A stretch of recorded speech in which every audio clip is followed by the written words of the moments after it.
शक्ति के रूप में खड़े हुए हो। दोनों हाथ ऊपर कर कहो जय भीम, जय भीम, जय भीम। आवाज दो, आवाज दो, आवाज दो। बहुजन समाज, बहुजन समाज, भीम आर्मी, भीम आर्मी, भाई विनय रतन सिंह जी, भाई विनय रतन सिंह जी, बहुत बहुत आपका आभार। अब मैं आपके बीच में बातचीत रखूंगा।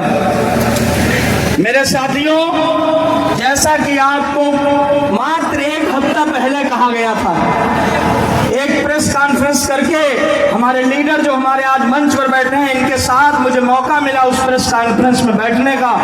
और एक हफ्ता पहले एक आह्वान किया जाता है कि लखनऊ के इमामबाड़े में बहुजन समाज के लोग, जिनमें दलित, पिछड़े, मुसलमान, आदिवासी सभी लोग शामिल होंगे। और जब मैं ये प्रेस कॉन्फ्रेंस करता हूं तो मुझसे कई लोग ये सवाल करते हैं कि माननीय प्रदेश अध्यक्ष जी, एक हफ्ते पहले प्रेस कॉन्फ्रेंस और इतनी बड़ी भीड़ का दावा, ये पॉसिबल नहीं है। तो मैं आज उन लोगों को इस मंच से जवाब देता हूं कि मंच वो कार्यक्रम भी वहां से स्थगित करके हम यहां लेकर आए। अपने लोगों को रोका भी गया कि मत आओ, आप जितने लोग चल चुके हैं उतने लोग आओ। आप बताओ, क्या एक हफ्ते की तैयारी कम है?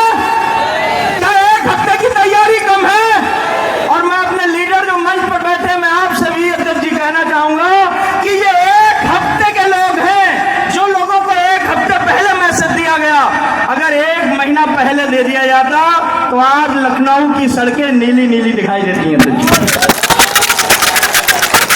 जो लोग हमें छोटा संगठन कहते हैं, जो लोग ये कहते हैं कि भीम आर्मी के नेता छोटे हैं, आज आप लोगों ने उन लोगों को जवाब दिया है लखनऊ की सरजमी से कि हम छोटे हैं, लेकिन हम कैसे बड़े हो रहे हैं ये आपको भी एहसास नहीं हो पाएगा।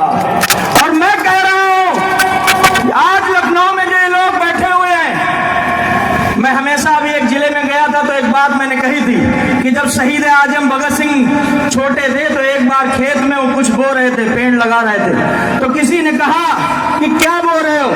तो भगत सिंह ने कहा बंदूकें बो रहा हूं। और वो बंदूकें जो उन्होंने कहा था वो 23 साल की उम्र में उन्होंने दिखाया। वो बंदूकें, वो बारूद उन्होंने दिखाया। जब मुझसे ये लोग कहते हैं कि ये जिले जिले जाकर ये टीम जो तैयार की जा रही है, इसका मकसद क्या है, तो मैं उनको यही कहता हूं कि मैं बारूद तैयार कर रहा हूं। ये बारूद तैयार कर रहा हूं अलग अलग जनपदों में जाकर।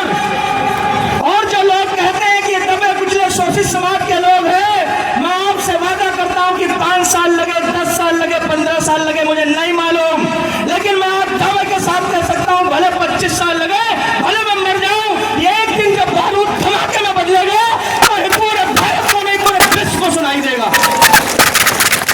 ये भीम आर्मी की जड़ें जो माननीय राष्ट्रीय अध्यक्ष जी ने 9 साल पहले एक बीज बोया था, आज इसकी जड़ें बरगद का रूप ले चुकी है, धरती के अंदर इतनी तेजी से बढ़ रही है, किसी को एहसास नहीं।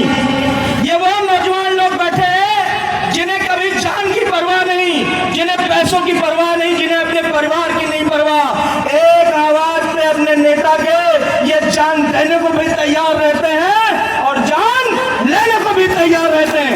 एहसास कराता हूं मैं आपको एक आवाज में, क्या आप तैयार हो? क्या आप तैयार हो?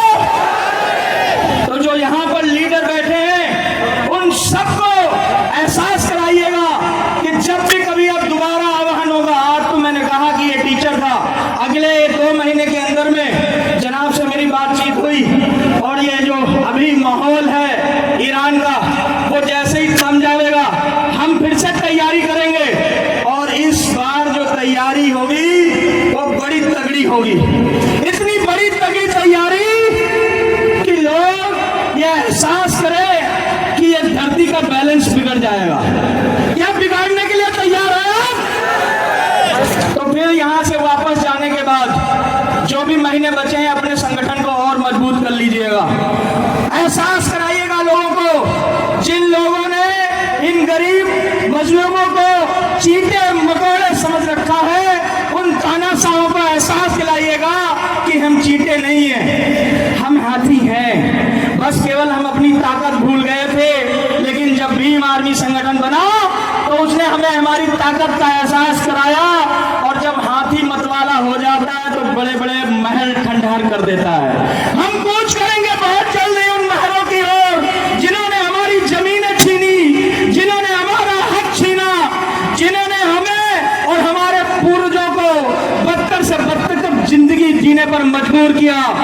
क्या तुम भूल गए उनका बदला? क्या तुम्हें जो बता के गए कानों में कि हमने जिल्लत की जिंदगी दी, आज हम सब कुर्सी पर बैठे हुए।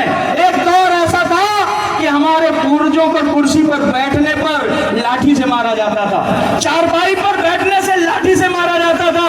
लेकिन आज आपको इतनी ताकत मिली तो लाठी तो छोड़ो, हम तलवारों से भी नहीं डरते। क्या करते हैं हम? डरते हैं हम? नहीं डरते। मैं माननीय अध्यक्ष जी का शुक्रगुजार हूँ कि आपने इन नौजवानों को, जहां एक तरफ कुछ नौजवान इसलिए तैयार किए जा रहे हैं कि धार्मिक धर्मों के नाम पर दंगे करें, कहीं मस्जिद के सामने जाकर हुड़दुम करते हैं, कहीं गुरुद्वारे के सामने जाकर हुड़दुम करते हैं, आपने एक ऐसी लीडरशिप तैयार की जो अपने महापुरुषों को पढ़ने का काम कर रही है। और आज इस मंच से मैं ये भी बताना चाहता हूँ, जो लोग ये कहते हैं कि भीम आर्मी वाले सिर्फ नारे लगाते हैं, तो मीडिया के लोग मौजूद हैं, मेरी बात जरूर पहुंचाइएगा। हाँ, हम नारे लगाते हैं, ये सत्य है कि हम नारे लगाते हैं। नारे इसलिए लगाते हैं क्योंकि हमें कभी बोलने नहीं दिया गया था, ये हमारी आवाज को दाब दिया गया था। बड़े वर्षों बाद ये साहस पैदा किया है, अब तो बोलेंगे जोर से। अगर तुम्हें दर्द हो रहा है तो और दर्द पैदा कीजिए, हम बराबर और जोर से बोलते रहेंगे। एक बाबा जी का मैंने वीडियो देखा, उन्होंने कहा कि भीम आर्मी को अगर जल्द से जल्द निस्ता नाबूद ना किया गया तो ये जल्द लादेन का रूप ले लेगी। देखा आपने वो वीडियो?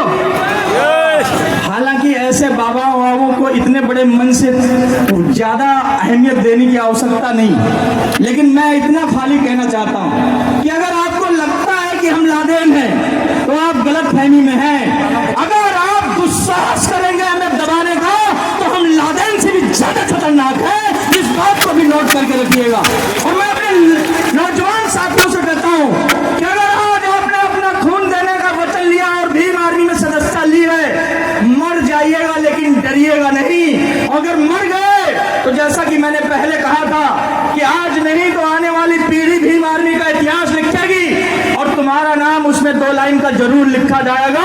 और जब तुम्हारी पीढ़ी कभी वो किताब उठाएगी और उसमें तुम्हारे नाम पढ़ेगी तो गर्व से कहेगी कि जब लड़ाई चल रही थी तो कुछ लोग डरे हुए अपने घरों में बैठे थे, लेकिन मेरा पिता, मेरा चाचा, मेरा भाई उस लड़ाई में लड़ा था, वो डरा नहीं था, लड़कर मरा था। और मैं आज आपसे ये भी कहना चाहता हूँ कि मरेंगे तो सब, जितने प्रांगण में बैठे हैं सबको मरना है साहब, कोई जिंदा नहीं रहेगा। लेकिन ये तय करना हमारे और आपके हाथ में है कि हम डरकर मरना चाहते हैं या लड़कर मरना चाहते हैं। अगर लड़कर मरना चाहते हो तो यहां से वापस जाने के बाद में मैंने जो कहा, जो बारूद तैयार किया जा रहा था उसमें और बारूद भरने की तैयारी करिएगा। मैं बहुत जल्दी माननीय राष्ट्रीय अध्यक्ष जी को लेकर आपके जनपद जनपद पहुंचूंगा और मैं माननीय राष्ट्रीय अध्यक्ष जी को यह आश्वासन देता हूं अपनी भीम आर्मी की टीम से, उत्तर प्रदेश की टीम से, कि अध्यक्ष जी एक कम समय में किया गया कार्यक्रम है।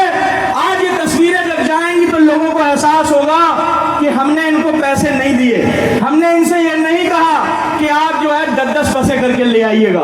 मैं रात का मंजर अध्यक्ष जी देख रहा था, 1 बजे रात में यहाँ ये महिलाएं जो सामने बैठी हुई, ये महिलाएं यहाँ घास में लेटी हुई थी, कुछ महिलाएं झंडा लगाने का काम कर रही थी। मैं जब ये देखा तो मुझे लगा कि मेरे माँ ने जिस रास्ते पे मुझे भेजा है वो रास्ता सही है। जब हमारे समाज के